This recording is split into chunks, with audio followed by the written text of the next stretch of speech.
inyak dulur akan darat kat tinte. Ado tehen do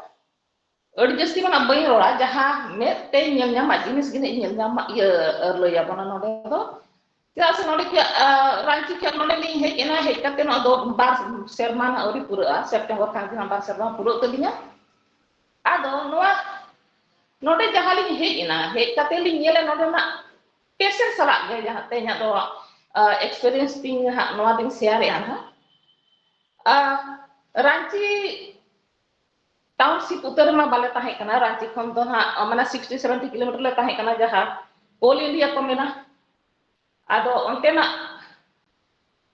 mele khanda na bir bitir re le tahe kana le ado education level mana ona jasti ma bai tahe kana ado enho ado ona kore jaha na education level jaha tahe kana abo jaha ge bon mena no Christian ko na ko tahe kan khati onte na jaha ona संस्था ko mena ko khatir bir bitir dhabi jaha kati mane education level ko kati national base nyoge tahe kana ona sante all India na jaha ona kore jasti mines ko tahe kan khatir te every 50 kilometer bangkhan do 20 kilometer bhitir rega hospital ko man ko tahe kana ar noa ko mane jaha abo health বিষয় te yo ko do na kati na सुविधा do tahe kan gya ike onde khon jaha nonde na tata hai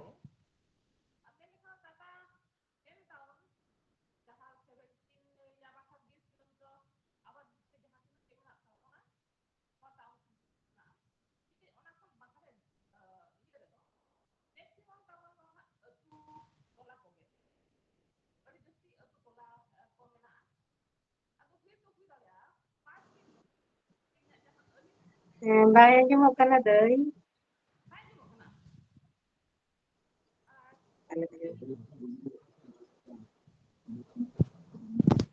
kana nito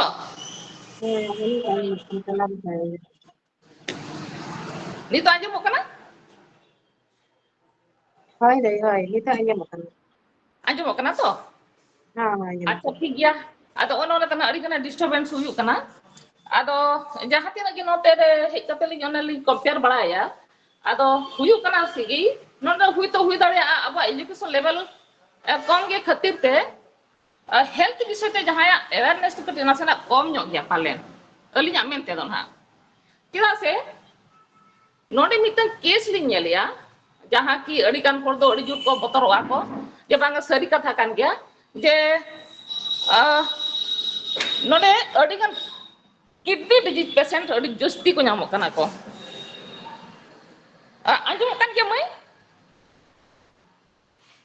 anjumok kana se Mau aja mau kana dari aja mau kana nito. ठीक गया तो नोडे जहां लिंग main या ना kidney disease जहां बन मेन या बन अडी जस्ती माना माला लिंग अंजम ले गया लिंग अडी हिजु माना करे अडी गान हड़ को मेन बड़ा को जबा टाटा को सेरन अडी गान अडी जस्ती किडनी डिजीज पेशेंट को मेना को आदो लिंग मने लिंग मेन apa जे चुनु कुदु तो बाको बड़ा पाचे ना जस्ट नोकान ये गे इखै अलिंग जहां माला रांची लिंग ताहे kan चेदा इन कंपेयर के इन चेदा से नवा समानता इन किया जैसे रांची जहां लिंग ताहे kana लिंग onde kidney disease patient ko adi khub kom ko tahe kana ko mane 100 re 5-6 gan ko tahe kana ikai node don ka do banga tata re do alin jahalin nyele ali mane every 6-7 patient re patient midom bare do kidney disease patient ko nyamok kan gya ko ado nokan kidney disease patient jaha chronic kana jaha adi din khon menak taya 6-7 bochor 8 bochor 10 bochor ko jaha menak taya ona do na ona katha ging menia education level na chira menia se noa atu tola kore una na pachana health awareness bisote do una to na babon badaya katte ge na noa jaha chronic kidney disease jaha mane adi din khon noa na disease nyama kare kidney re disease nyama kare ke ona do baki ke dare kawa je khon noa na dhera kana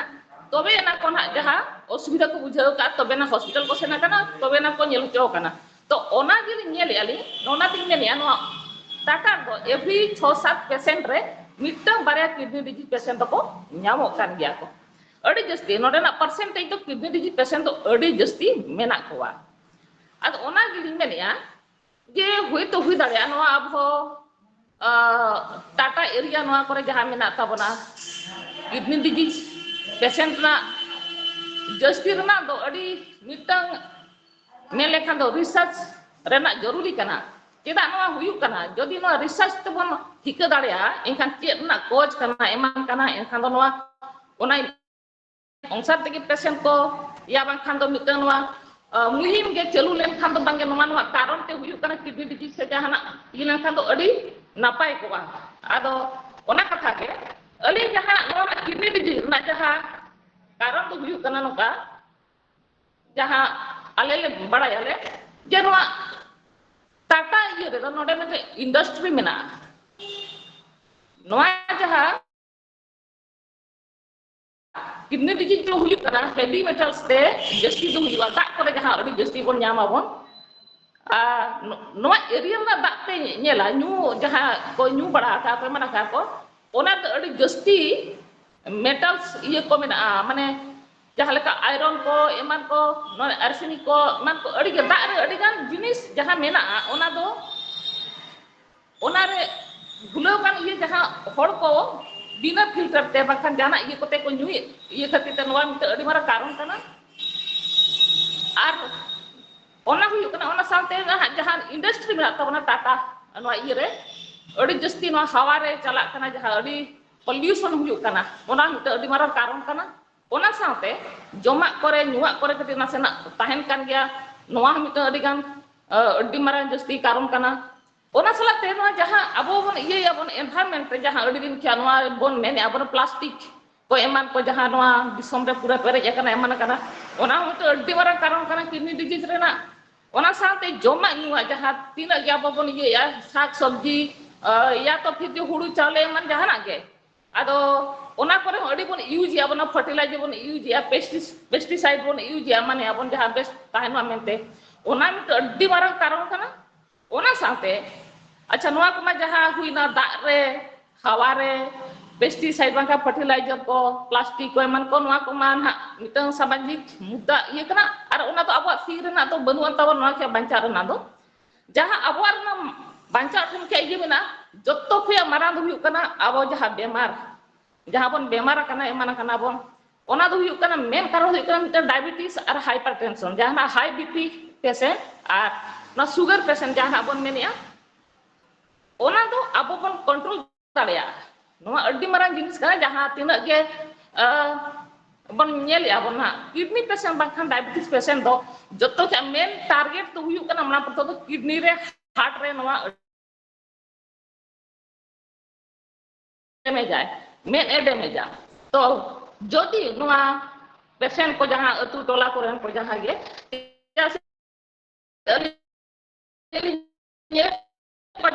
patient अलिन को हिजु कना जस्ती दो अतु टोला rain हड़ गे जस्ती न kidney disease ᱧᱟᱢᱮ को कान हड़ दो अलिन ñel को अलिन बीपी जहां हाई बीपी ना ता को अडी दिन क्या मेना को अलिन थे को हिजु को मेना को अडी दिन क्या मेना रानेम जम या से बांगे तला तला रिन जमा अरिन बगिया आर बाखा दो शुगर पेशेंट उनका अडी जस्ती शुगर बढ़ा कना ओना ये खातिर ते नवा तो डायरेक्ट ओना टारगेट या नवा तो किडनी चेतारे टारगेट हो कना ओना डैमेज रेना गे टारगेट या तो ओना को ये गे जदि जहां ये काते बीपी हाई बीपी हुई या शुगर पेशेंट हुई का जाना गे जाना रान तिग बोरानो मा इखे ओना बन कंट्रोल मा अडी कान को दो आयुर्वेदिक ते को रानो आय मानो को अली नि ना कोई बात नहीं रानो में जाना आयुर्वेदिक हो हुई होम्योपैथिक हुई एमान हुई इखे ओना तला तला रे आम दो माने टेस्ट ताम के लेका मेना बीपी के लेका मेना शुगर कंट्रोल कना से बा जदि अनकंट्रोलेबल ताहन कना लंबा चौड़ा पूरा अडी दिन धबी ताहन कना खान ओना दो पूरा डायरेक्ट किडनी रे ये है असर पड़ा ओना दो एकदम डैमेज गया जदि बांग कंट्रोल लेना एखान ओना को कथा अली लिन मेनाली जहाना तके पे कंट्रोल आपे इके ओना पूरा नॉर्मल ते उ कापे ओना दो ओना बेमार दो जहां लंबा दिन ताहे रो केन बम चिका ओना मिते कथा हुई कना आर मिते कथा हुई कना नवा ना अडी अडी इंपोर्टेंट कथा कना अतु टोला करे जहां अबन ये ना रुई ना बन हसुई ना बन एमान ना बन आदो नवा मिते कथा कान गया हॉस्पिटल को अतु टोला करे कटी झल झल गया हॉस्पिटल को एमान को पीएचसी को एमान को झल झल ᱧᱚᱜ गया आदो अडी गान खर दो चिकया को दुकान करे खो रान को गुया हसु जहां रे बॉडी एक हुईना बहो हसु केन मिया हड़म हसु केन मा जहां रे चलायना दुकाने चलायना चला खान ओंडे खान हसुरा नगु जों कना नवा दो एकदम अडी मारंग इंपोर्टेंट जिनिस कना नवा दो तीसो आलोपे कमिया निजे iya kate hasuran alope kokoya hasuran redo ina gan adi safe medicine mena jahan do dokter ko bada nuku practitioner no jala abon meta kana jhola chap dokter bon meta ko kana unku do bako bada oka hasuran do kidney chetare bed effect bada ona bako bada to maximum cases li nyel ya lin jaha atu tola korin hola ko jaha case la lin mena